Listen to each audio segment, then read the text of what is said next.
احد کی پہاڑی افق سے ابھرتی آ رہی تھی اور خالد کا گھوڑا خراما خرامان چلا جا رہا تھا۔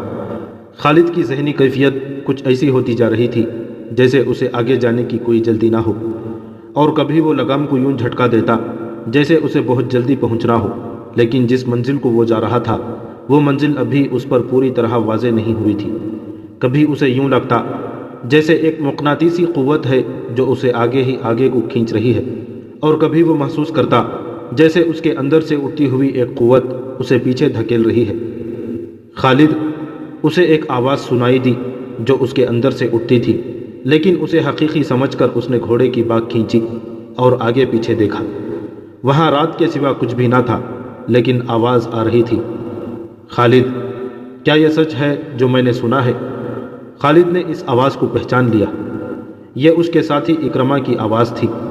ایک ہی روز پہلے اکرمہ اسے کہہ رہا تھا، اگر تم یہ سوچ رہے ہو کہ محمد صلی اللہ علیہ وسلم خدا کا بھیجا ہوا نبی ہے تو یہ خیال دل سے نکال دو۔ محمد ہمارے بہت سے رشتہ داروں کا قاتل ہے۔ اپنے قبیلے کو دیکھ جو سورج غروب ہونے سے پہلے پہلے محمد کو قتل کرنے کی قسم کھائے ہوئے ہیں۔ خالد نے لگام کو ہلکا سا جھٹکا دیا اور گھوڑا چل پڑا۔ اس کا ذہن پھر 4 برس پیچھے چلا گیا، جب وہ احد کے معرکے میں رسول کریم صلی اللہ علیہ وسلم کو ڈھونڈ رہا تھا۔ وہ قریش کی اس قسم کو پورا کرنے کا عزم لیے ہوئے تھا کہ رسول اللہ صلی اللہ علیہ وسلم کو سورج غروب ہونے سے پہلے پہلے قتل کرنا ہے۔ نعوذ باللہ۔ اسے یاد آ رہا تھا کہ مسلمانوں کے تیر اندازوں نے جب عینین کی پہاڑی چھوڑ دی تھی تو اس نے اس پہاڑی پر حملہ کر کے عبداللہ بن جبیر رضی اللہ تعالیٰ عنہ اور ان کے 9 تیر اندازوں کو جو رسول اللہ صلی اللہ علیہ وسلم کے حکم کی پیروی کرتے ہوئے وہاں رہ گئے تھے ختم کیا تھا۔ مسلمانوں کے ہاتھوں سے بھاگے ہوئے قریش پھر واپس آ گئے تھے اور انہوں نے اپنے آپ کو منظم کر لیا تھا۔ مسلمان یہ معرکہ ہار چکے تھے اور یہ اپنے رسول صلی اللہ علیہ وسلم کی حکم عدولی کا نتیجہ تھا۔ خالد اور ابو جہل کا بیٹا اکرمہ فن حرب و ضرب کے ماہر تھے۔ ان کے لیے ایک ایک مسلمان کو قتل کر دینا اب مشکل نہیں رہا تھا۔ اب اللہ کے سوا مسلمانوں کی مدد کوئی بھی نہیں کر سکتا تھا۔ خالد دیکھ رہا تھا کہ مسلمان 2 حصوں میں بٹ گئے تھے۔ بڑا حصہ الگ تھا جو اپنے کمانڈر رسول کریم صلی اللہ علیہ وسلم سے کٹ گیا تھا۔ چند ایک تیر انداز رسول اللہ صلی اللہ علیہ وسلم کے ساتھ تھے۔ یہ وہ صحابہ کرام رضی اللہ تعالیٰ عنہ مجمعین تھے جن کے دلوں میں مال غنیمت کا لالچ نہ تھا۔ ان کی تعداد 30 تھی۔ ان میں ابو دجانہ، سعد بن ابی وقاص، حضرت علی، حضرت عبد الرحمن بن عوف، حضرت ابو بکر، حضرت عبیدہ، طلحہ بن عبداللہ، مصعب بن عمیر رضوان اللہ علیہ مجمعین خاص طور پر قابل ذکر ہے۔ ان 14 خواتین میں سے جو زخمیوں کی دیکھ بھال کے لیے ساتھ آئی تھیں، 2 رسول اللہ صلی اللہ علیہ وسلم کے ساتھ تھیں۔ ایک ام عمارہ رضی اللہ تعالیٰ عنہ تھیں اور دوسری ام ایمن رضی اللہ تعالیٰ عنہ نام کی ایک حبشی خاتون تھیں۔ ام ایمن آپ صلی اللہ علیہ وسلم کے بچپن میں آپ کی دایا رہ چکی تھی۔ باقی 12 خواتین ابھی تک زخمیوں کو اٹھانے، پیچھے لانے اور ان کی مرہم پٹی کرنے میں مصروف تھیں۔ خالد رسول کریم صلی اللہ علیہ وسلم کو ڈھونڈ رہا تھا، لیکن وہ میدان جنگ میں زیادہ گھوم پھر نہیں سکتا تھا کیونکہ اس کی کمان میں گھوڑ سواروں کا ایک جیش تھا جسے اس نے پوری طرح اپنے نظم و نسق میں رکھا ہوا تھا۔ وہ اندھا دھن حملے کا قائل نہیں تھا۔ اس کا اصول تھا کہ دشمن کی ایسی رگ پر ضرب لگاؤ کہ دوسری ضرب سے پہلے وہ گھٹنے ٹیک دے۔ آج 4 برس بعد جبکہ وہ تنے تنہا صحرا میں جا رہا تھا، اس کے ذہن میں گھوڑے دوڑ رہے تھے، اسے تیر کمانوں کے زناٹے سنائی دے رہے تھے، اس کے ذہن میں مسلمانوں کے نعرے گونج رہے تھے۔ اس کا خیال تھا کہ مسلمان یہ ظاہر کرنے کے لیے نعرے لگا رہے تھے کہ انہیں موت کا کوئی ڈر نہیں۔ طنز اور نفرت سے اب بھی اس کے ہونٹوں پر مسکراہٹ آ گئی۔ اس نے ارادہ کر لیا تھا کہ وہ زیادہ سے زیادہ مسلمانوں کو قتل کرے گا، قیدی کم ہی بنائے گا۔ اسے ابھی پتہ نہیں چل رہا تھا کہ رسول کریم صلی اللہ علیہ وسلم کہاں ہیں۔ اس نے دیکھا کہ ابو سفیان جو بھاگتے ہوئے قریش کو ساتھ لے کر واپس آ گیا تھا، مسلمانوں کی فوج کے بڑے حصے پر حملہ آور ہو چکا تھا اور مسلمان بے جگری سے لڑ رہے تھے۔ مسلمانوں نے اسے اپنی زندگی کا آخری معرکہ سمجھ کر شجاعت اور بے خوفی کے ایسے ایسے مظاہرے کیے کہ کثیر تعداد قریش پریشان ہو گئے۔ یہ صورتحال دیکھ کر خالد آگ بگولا ہو گیا۔ اس نے اپنے سواروں کو مسلمانوں پر حلہ بولنے کا حکم دیا۔ اس نے تلوار نیام میں ڈال لی اور برچھی ہاتھ میں لے لی۔ اس نے مسلمانوں پر عقب سے حملہ کیا تھا۔ اس نے اس برچھی سے مسلمانوں کو چن چن کر مارا۔ اس کی برچھی جب کسی مسلمان کے جسم میں داخل ہوتی تو وہ چلا کر کہتا، میں ہوں ابو سلیمان۔ ہر برچھی کے وار کے ساتھ اس کی للکار سنائی دیتی، میں ہوں ابو سلیمان۔ آج 4 برس بعد جب وہ مسلمانوں کے مرکز مدینہ کی طرف جا رہا تھا تو اسے اپنی ہی للکار سنائی دے رہی تھی، میں ہوں ابو سلیمان۔ اسے یاد نہیں آ رہا تھا کہ اس کی برچھی کتنے مسلمانوں کے جسموں میں اتری تھی۔ وہ رسول اللہ صلی اللہ علیہ وسلم کو بھول گیا تھا۔ تھوڑی دیر بعد اسے پتہ چلا کہ مسلمان اپنے نبی صلی اللہ علیہ وسلم کی کمان سے نکل چکے ہیں اور اکرمہ مسلمانوں کے نبی صلی اللہ علیہ وسلم کی طرف چلا گیا ہے۔ حقیقت بھی یہی تھی کہ رسول کریم صلی اللہ علیہ وسلم کی کمان ختم ہو چکی تھی اور معرکے کی صورتحال ایسی ہو گئی تھی کہ آپ مسلمانوں کو اثر نو منظم نہیں کر سکتے تھے، لیکن آپ اپنی اور اپنے ساتھیوں کی جان بچانے کے لیے میدان جنگ سے نکلنا بھی نہ چاہتے تھے۔ حالانکہ صورتحال ایسی تھی کہ آپ صلی اللہ علیہ وسلم کو نکل جانا چاہیے تھا، لیکن آپ کسی بہتر پوزیشن میں جانے کی کوشش کر رہے تھے۔ آپ کو معلوم تھا کہ قریش آپ کو ڈھونڈ رہے ہوں گے اور آپ کے گروہ پر بڑا شدید حملہ ہوگا۔ آپ ایک پہاڑی کی طرف بڑھنے لگے۔ آپ کے ساتھیوں نے آپ کو اپنے حلقے میں لے رکھا تھا۔ آپ صلی اللہ علیہ وسلم تھوڑی ہی دور رہ گئے ہوں گے کہ اکرمہ نے اپنے گھوڑ سواروں سے آپ پر حملہ کر دیا۔ قریش کے ایک پیادہ جیش کو کسی طرح پتہ چل گیا کہ رسول کریم صلی اللہ علیہ وسلم پر اکرمہ نے حملہ کر دیا ہے، تو قریش کا یہ پیادہ جیش بھی آپ کے گروہ پر ٹوٹ پڑا۔ آپ کے اور آپ کے کسی ایک بھی ساتھی کے بچ نکلنے کا سوال ہی ختم ہو گیا تھا۔ آپ صلی اللہ علیہ وسلم کے 30 ساتھیوں نے اور ان 2 خواتین نے جو آپ کے ساتھ تھیں، آپ کے گرد گوشت پوست کی دیوار کھڑی کر دی تھی۔ خالد کو یاد آ رہا تھا کہ رسول اللہ صلی اللہ علیہ وسلم جسمانی طاقت کے لحاظ سے بھی مشہور تھے۔ اس کا سب سے بڑا ثبوت یہ تھا کہ آپ صلی اللہ علیہ وسلم نے عرب کے مانے ہوئے پہلوان رکانہ کو 3 بار اٹھا اٹھا کر پٹکا تھا۔ اب میدان جنگ میں ان کی طاقت کے ایک اور مظاہرے کا وقت آ گیا۔ گوشت پوست کی وہ دیوار جو آپ کے فدائین نے آپ صلی اللہ علیہ وسلم کے ارد گرد کھڑی کر دی تھی، اسے آپ نے خود توڑا۔ آپ کے ہاتھ میں کمان تھی، ترکش میں تیر بھی تھے۔ اس وقت خالد مسلمانوں کے بڑے حصے میں الجھا ہوا تھا۔ اسے جب بعد میں بتایا گیا تھا کہ رسول اللہ صلی اللہ علیہ وسلم اور ان کے 30 ساتھی اور 2 عورتیں قریش کے گھوڑ سواروں اور پیادوں کے مقابلے میں جم گئے تھے، تو خالد نے بڑی مشکل سے یقین کیا تھا۔ اس نے ایک بار پھر کہا تھا کہ یہ طاقت جسمانی نہیں ہو سکتی، یہ کوئی اور ہی طاقت ہے۔ اس وقت سے ایک سوال اسے پریشان کر رہا تھا، کیا عقیدہ طاقت بن سکتا ہے؟ وہ اپنے قبیلے میں کسی سے اس سوال کا جواب نہیں لے سکتا تھا، کیونکہ فوراً یہ الزام عائد ہو سکتا تھا کہ اس پر بھی محمد کا جادو اثر کر گیا ہے۔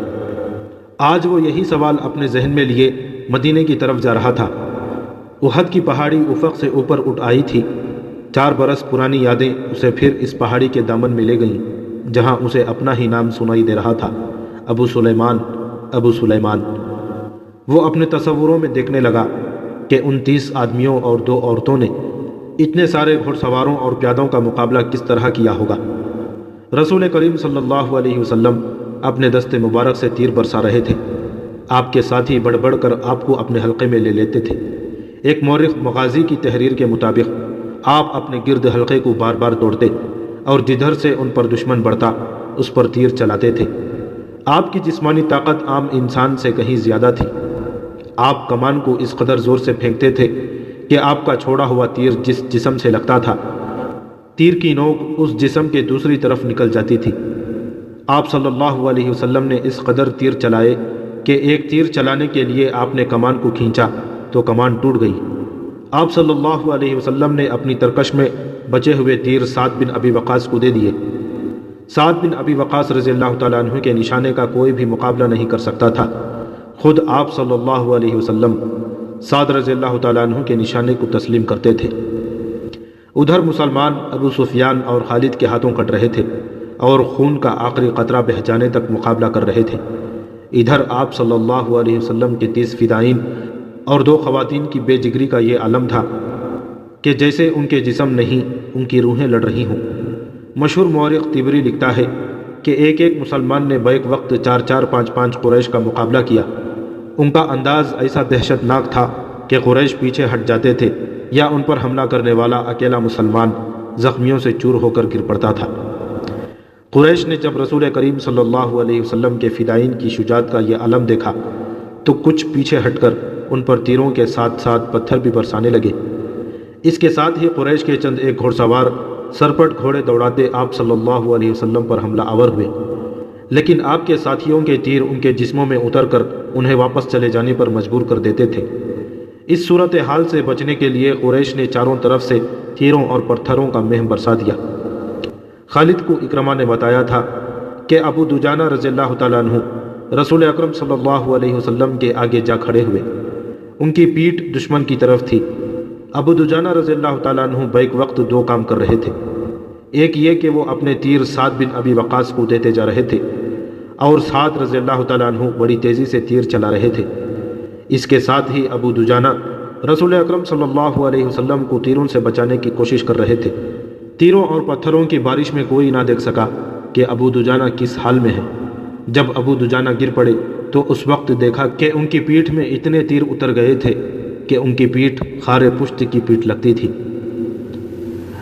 رسول اکرم صلی اللہ علیہ وسلم کو بچانے کے لیے آپ کے کئی ساتھیوں نے جان دے دی، لیکن اکرمہ اور اس کے گھوڑ سواروں اور پیادوں پر اتنی دہشت طاری ہو چکی تھی کہ وہ پیچھے ہٹ گئے۔ قریش تھک بھی گئے تھے۔ رسول کریم صلی اللہ علیہ وسلم نے اپنے ساتھیوں کا جائزہ لیا۔ ہر طرف خون ہی خون تھا، لیکن زخمیوں کو اٹھانے اور مرہم پٹی کرنے کا موقع نہ تھا۔ دشمن ایک اور حلہ بولنے کے لیے پیچھے ہٹا تھا۔ مجھے قریش کے ایک اور آدمی کا انتظار ہے۔ رسول اکرم صلی اللہ علیہ وسلم نے اپنے ساتھیوں سے کہا۔ کون ہے وہ یا رسول اللہ صلی اللہ علیہ وسلم؟ آپ کے ایک صحابی نے پوچھا۔ کیا وہ ہماری مدد کو آ رہا ہے؟ نہیں، آپ صلی اللہ علیہ وسلم نے فرمایا، وہ مجھے قتل کرنے آئے گا، اسے اب تک آ جانا چاہیے تھا۔ لیکن وہ ہے کون؟ ابی بن خلف، آپ صلی اللہ علیہ وسلم نے فرمایا۔ ابی بن خلف رسول اکرم صلی اللہ علیہ وسلم کے کٹر مخالفین میں سے تھا۔ وہ مدینے کا رہنے والا تھا۔ اسے جب پتہ چلا کہ رسول اللہ صلی اللہ علیہ وسلم نے نبوت کا دعویٰ کیا ہے تو ایک روز وہ آپ صلی اللہ علیہ وسلم کے پاس آیا اور اس نے آپ کا مذاق اڑایا۔ آپ نے تحمل اور بردباری سے اسے اسلام قبول کرنے کی دعوت دی۔ کیا تم مجھے اتنا کمزور سمجھتے ہو کہ میں تمہارے اس بے بنیاد عقیدے کو قبول کر لوں گا؟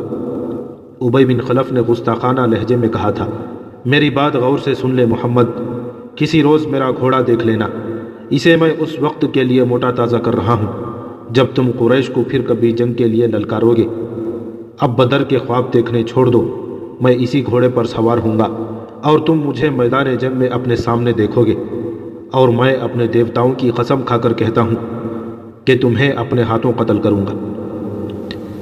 ابی، رسول خدا صلی اللہ علیہ وسلم نے مسکرا کر کہا تھا، زندگی اور موت اس اللہ کے اختیار میں ہے جس نے مجھے نبوت عطا فرمائی ہے اور مجھے گمراہ لوگوں کو سیدھے راستے پر لانے کا فرض سونپا ہے۔ ایسی بات منہ سے نہ نکالو جسے میرے اللہ کے سوا کوئی بھی پورا نہ کر سکے۔ یوں بھی تو ہو سکتا ہے کہ تم مجھے قتل کرنے آؤ اور تم میرے ہاتھوں قتل ہو جاؤ۔ ابی بن خلف رسول اللہ صلی اللہ علیہ وسلم کی اس بات پر طنزیہ ہنسی ہنس پڑا اور ہنستا ہوا چلا گیا۔ اب احد کے معرکے میں رسول خدا صلی اللہ علیہ وسلم کو ابی بن خلف یاد آ گیا۔ جو ہی آپ نے اس کا نام لیا تو دور سے ایک گھوڑا سرپٹ دوڑتا آیا۔ سب نے ادھر دیکھا۔ میرے عزیز ساتھیوں، رسول کریم صلی اللہ علیہ وسلم نے اپنے ساتھیوں سے کہا، مجھے کچھ ایسے لگ رہا ہے جیسے یہ سوار جو ہماری طرف بڑھتا آ رہا ہے ابی ہی ہوگا۔ اگر وہ ابی ہی ہوا تو اسے روکنا نہیں، اسے میرے سامنے اور میرے قریب آنے دینا۔ مورخین واقدی، مغازی اور ابن حشام نے لکھا ہے کہ وہ سوار ابی بن خلف ہی تھا۔ اس نے للکار کر کہا، سنبھل جا محمد، ابی آ گیا ہے، یہ دیکھ اسی گھوڑے پر سوار ہوں جو تمہیں دکھایا تھا۔ یا رسول اللہ صلی اللہ علیہ وسلم، رسول خدا صلی اللہ علیہ وسلم کے ساتھیوں میں سے 3-4 نے آگے ہو کر کہا، ہمیں اجازت دیں کہ اسے آپ کے قریب آنے تک ختم کر دیں۔ نہیں، رسول اکرم صلی اللہ علیہ وسلم نے فرمایا، اسے آنے دو، میرے قریب آنے دو، اسے راستہ دے دو۔ رسول کریم صلی اللہ علیہ وسلم کے سر پر زنجیروں والی خود تھی۔ خود کی زنجیریں آپ کے چہرے کے آگے اور دائیں بائیں لٹک رہی تھیں۔ آپ صلی اللہ علیہ وسلم کے ہاتھ میں برچھی تھی اور تلوار نیام میں تھی۔ ابی کا گھوڑا قریب آ گیا تھا۔ آگے آ جا ابی، رسول خدا صلی اللہ علیہ وسلم نے للکار کر کہا، میرے سوا تیرے ساتھ کوئی نہیں لڑے گا۔ ابی بن خلف نے اپنا گھوڑا قریب آ کر روکا اور طنزیہ قہقہا لگایا۔ اسے شاید پورا یقین تھا کہ آپ کو قتل کر دے گا۔ نعوذ باللہ۔ اس کی تلوار ابھی نیام میں تھی۔ آپ اس کے قریب چلے گئے۔ وہ بڑے طاقتور گھوڑے پر تھا اور آپ صلی اللہ علیہ وسلم زمین پر۔ اس نے ابھی تلوار نکالی ہی تھی کہ آپ نے آگے بڑھ کر اور اچھل کر اس پر برچھی کا وار کیا۔ وہ وار بچانے کے لیے ایک طرف کو جھک گیا، لیکن وار خالی نہ گیا۔ آپ صلی اللہ علیہ وسلم کی برچھی کی انی اس کے دائیں کندھے پر ہنسلی کی ہڈی کے نیچے لگی۔ وہ گھوڑے سے گر پڑا اور اس کی پسلی ٹوٹ گئی۔ مورخ لکھتے ہیں کہ رسول خدا صلی اللہ علیہ وسلم کا وار اتنا کاری نہ تھا کہ ابی جیسا قوی ہیکل آدمی اٹھ نہ سکتا۔ رسول خدا صلی اللہ علیہ وسلم اس پر دوسرا وار کرنے کو دوڑے۔ وہ گھوڑے کے دوسری طرف گرا تھا۔ اس پر شاید دہشت طاری ہو گئی تھی، یا آپ صلی اللہ علیہ وسلم کا وار اس کے لیے غیر متوقع تھا۔ وہ اٹھا اور اپنا گھوڑا وہیں چھوڑ کر بھاگ گیا۔ وہ چلاتا جا رہا تھا، محمد نے مجھے قتل کر دیا ہے، اے اہل قریش، محمد نے مجھے قتل کر ڈالا ہے۔ قریش کے کچھ آدمیوں نے اس کے زخم دیکھے تو اسے تسلی دی کہ اسے کسی نے قتل نہیں کیا، زخم بالکل معمولی ہے، لیکن اس پر نہ جانے کیسی کیفیت طاری ہو گئی تھی کہ اس کی زبان سے یہی الفاظ نکلتے تھے، میں زندہ نہیں رہوں گا، محمد نے کہا تھا کہ میں اس کے ہاتھوں قتل ہو جاؤں گا۔ مورخ ابن حشام نے یہاں تک لکھا ہے کہ ابی نے یہ الفاظ بھی کہے تھے کہ اگر محمد مجھ پر صرف تھوک دیتا تو بھی میں زندہ نہ رہ سکتا۔ جب احد کا معرکہ ختم ہو گیا تو ابی قریش کے ساتھ مکے کو روانہ ہوا۔ راستے میں انہوں نے پڑاؤ کیا تو ابی مر گیا۔ خالد کو آج 4 برس بعد وہ وقت کل کی بات کی طرح یاد آ رہا تھا۔ اسے یقین تھا کہ مسلمانوں کو اہل قریش کچل کر رکھ دیں گے، لیکن مسلمان جس طرح جانیں قربان کر رہے تھے اس نے خالد کو پریشان کر دیا۔ یوں لگتا تھا جیسے مسلمان پیادوں سے قریش کے گھوڑے بھی خوفزدہ ہیں۔ خالد نے اپنے گھوڑے کو ایڑ لگائی اور اس خونریز معرکے میں ابو سفیان کو تلاش کرتا اس تک پہنچا۔ کیا ہم مسلمانوں کو فیصلہ کن شکست دینے کے قابل نہیں رہے؟ خالد نے ابو سفیان سے کہا، کیا قریش کی ماؤں کے دودھ ناقص تھے کہ یہ ان مٹھی پر مسلمانوں سے خوف زدہ ہوئے جا رہے ہیں؟ دیکھو خالد، ابو سفیان نے کہا، جب تک محمد ان کے ساتھ ساتھ ہے اور وہ زندہ و سلامت ہے، یہ خون کا آخری قطرہ بہہ جانے تک شکست نہیں کھائیں گے۔ تو یہ فرض مجھے کیوں نہیں سونپ دیتے؟ خالد نے کہا، نہیں۔ ابو سفیان نے کہا، تم اپنے سواروں کے پاس جاؤ، تمہاری قیادت کے بغیر وہ بکھر جائیں گے۔ محمد صلی اللہ علیہ وسلم اور اس کے ساتھیوں پر حملہ کرنے کے لیے میں پیادے بھیج رہا ہوں۔ آج مدینہ کی طرف جاتے ہوئے خالد کو افسوس ہو رہا تھا کہ ابو سفیان نے اس کے اس عزم کو کچل ڈالا تھا۔ رسول خدا صلی اللہ علیہ وسلم کے قتل کو وہ اپنا فرض سمجھتا تھا۔ وہ رسول خدا صلی اللہ علیہ وسلم کو قتل کر کے اپنے سب سے بڑے دیوتا ہبل اور عزا کی خوشنودی حاصل کرنا چاہتا تھا۔ اس نے اپنے سالار کا حکم ماننا ضروری سمجھا اور اپنے سوار دستے کی طرف چلا گیا۔ اسے اتنا اطمینان ضرور تھا کہ رسول اکرم صلی اللہ علیہ وسلم کے ساتھ اب چند ایک ساتھی ہی رہ گئے ہوں گے اور آپ کو قتل کرنا اب کوئی مشکل کام نہیں ہوگا، اور اس کے بعد مسلمان اٹھنے کے قابل نہیں رہیں گے۔ خالد کو میدان جنگ کی کیفیت بڑی اچھی طرح یاد تھی۔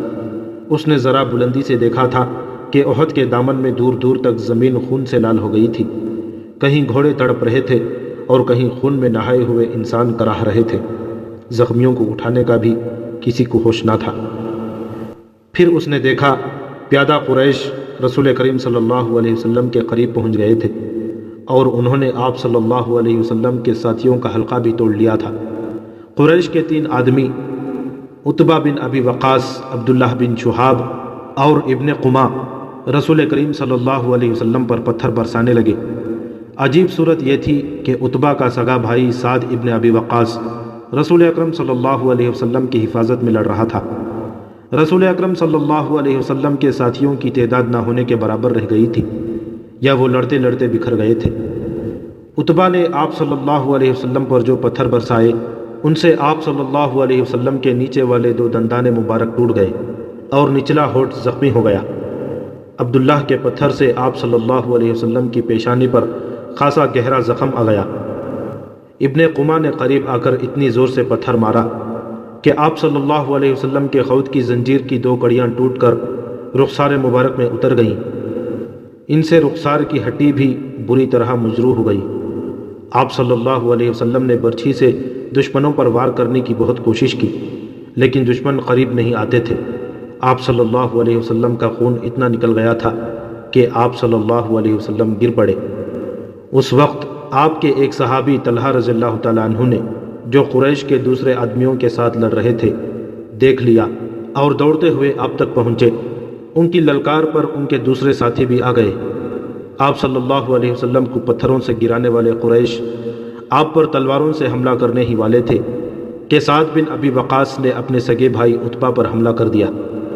عتبہ اپنے بھائی کا غیظ و غضب دیکھ کر بھاگ اٹھا۔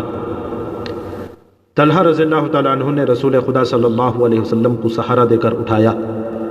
آپ صلی اللہ علیہ وسلم پوری طرح ہوش میں تھے۔ اس دوران آپ کے ساتھیوں نے ان آدمیوں کو بھگا دیا تھا جنہوں نے رسول کریم صلی اللہ علیہ وسلم پر حملہ کیا تھا۔ مورخ لکھتے ہیں کہ سعد بن ابی وقاص پر قابو پانا مشکل ہو رہا تھا۔ سعد کہتے تھے، میں اپنے بھائی کو قتل کر کے اس کے جسم کے ٹکڑے کر دینا چاہتا ہوں جس نے میری موجودگی میں میرے نبی پر حملہ کیا ہے۔ وہ اکیلے ہی قریش کی طرف دوڑنے کی کوشش کرتے تھے۔ انہیں بڑی مشکل سے روکا گیا اور رسول خدا صلی اللہ علیہ وسلم انہیں رکنے کا حکم نہ دیتے تو وہ بھی نہ رکتے۔ قریش غالباً بہت ہی تھک گئے تھے۔ وہ مارکے سے منہ موڑ گئے۔ تب رسول اکرم صلی اللہ علیہ وسلم کے ساتھیوں نے آپ کے زخموں کی طرف توجہ دی۔ جو خواتین آپ کے ساتھ تھیں انہوں نے آپ کو پانی پلایا، کپڑوں سے زخم صاف کیے۔ اس وقت یہ دیکھا گیا کہ خود کی زنجیروں کی ٹوٹی ہوئی کڑیاں آپ صلی اللہ علیہ وسلم کے رخسار مبارک کی ہڈی میں اتری ہوئی تھیں۔ ایک صحابی ابو عبیدہ رضی اللہ تعالیٰ عنہ، جو عرب کے ایک مشہور جراح کے فرزند تھے، آگے بڑھے اور آپ کے رخساروں سے کڑیاں نکالنے لگے، لیکن ہاتھوں سے کڑیاں نہ نکلیں۔ آخر ابو عبیدہ نے دانتوں کی مدد سے ایک کڑی نکال دی۔ جب دوسری کڑی نکالی تو کڑی تو نکل آئی، لیکن ابو عبیدہ رضی اللہ تعالیٰ عنہ کے سامنے کے 2 دانت ٹوٹ گئے۔ اس کے بعد لوگوں نے ابو عبیدہ کو الاسرم کہنا شروع کر دیا، جس کا مطلب ہے کہ وہ آدمی جس کے سامنے والے دانت نہ ہوں۔ پھر وہ اسی نام سے مشہور ہو گئے۔ ام ایمن رضی اللہ تعالیٰ عنہ، جو رسول اکرم صلی اللہ علیہ وسلم کے بچپن میں آپ کی دائیا رہ چکی تھیں، آپ پر جھکی ہوئی تھیں، اس وقت تک آپ صلی اللہ علیہ وسلم کی طبیعت سنبھل چکی تھی۔ اچانک ایک تیر ام ایمن کی پیٹھ پر اتر گیا اور اس کے ساتھ ہی دور سے ایک قہقہا سنائی دیا۔ سب نے ادھر دیکھا تو قریش کا ایک آدمی حبان بن الارقا دور کھڑا ہنس رہا تھا۔ اس کے ہاتھ میں کمان تھی، یہ تیر اسی نے چلایا تھا۔ وہ ہنستا ہوا پیچھے کو مڑا۔ رسول خدا صلی اللہ علیہ وسلم نے ایک تیر سعد بن ابی وقاص کو دے کر کہا، یہ شخص یہاں سے تیر لے کر ہی واپس جائے۔ سعد رضی اللہ تعالیٰ عنہ نے، جو تمام قبائل میں تیر اندازی میں خصوصی شہرت رکھتے تھے، کمان میں تیر ڈال کر حبان پر چلا دیا۔ یہ تیر حبان کی گردن میں اتر گیا۔ سعد رضی اللہ تعالیٰ عنہ کے تمام ساتھیوں نے بڑی زور سے قہقہا لگایا۔ حبان نے ڈگمگاتے ہوئے چند قدم اٹھائے اور وہ گر پڑا۔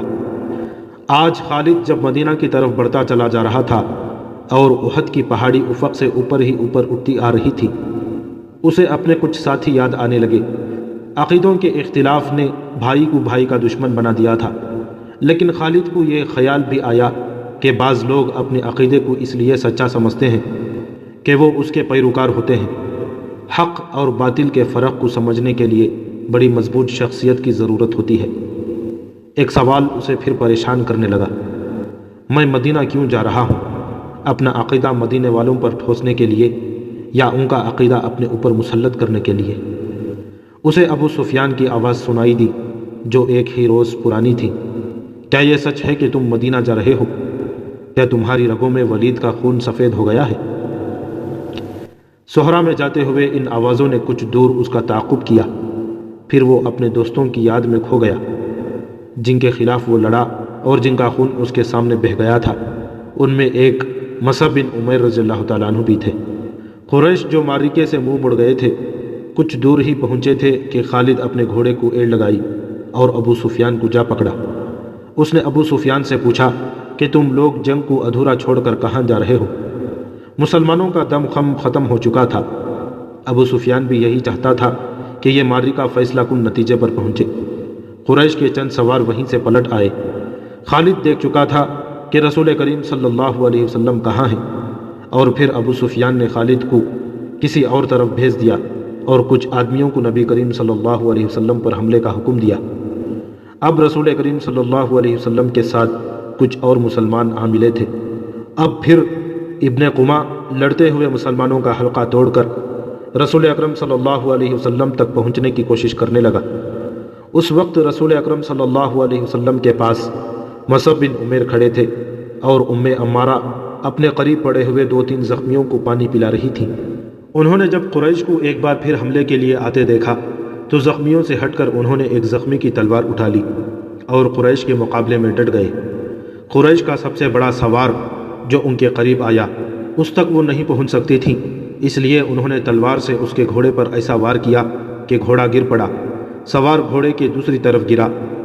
عمارہ رضی اللہ تعالیٰ عنہ نے گھوڑے کے اوپر سے کود کر قریش کے اس آدمی پر وار کیا اور اسے زخمی کر دیا۔ وہ اٹھا اور بھاگ گیا۔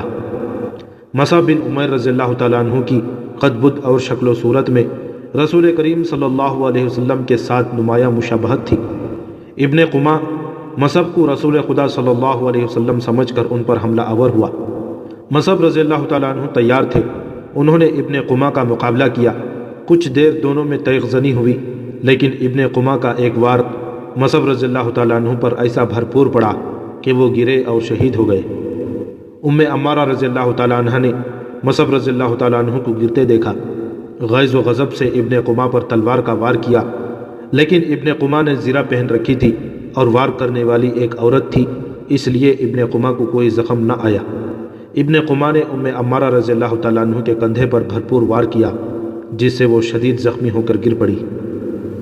اس وقت رسول کریم صلی اللہ علیہ وسلم جو قریب ہی تھے ابن قمہ کی طرف بڑھے، لیکن ابن قمہ نے پینترا بدل کر آپ پر ایسا وار کیا کہ آپ کے خود پر پڑا۔